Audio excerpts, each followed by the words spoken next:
चला आज एका वेगळ्या पद्धतीची भाजी बनवूया। तर इथे मी सोयाबीन घेतलेले आहे, पाण्यामध्ये सोक केले होते, निथळून घेतलेले आहेत। त्यानंतर इथे टाकलेली आहे कोथिंबीर, अद्रक लसणाची पेस्ट टाकलेली होती।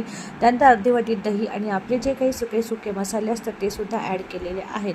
त्यानंतर हे आपल्याला सगळं मिश्रण छान मस्त मिक्स करून घ्यायचं आहे। मीठ वगैरे तुमच्या चवीनुसार टाकायचं आहे।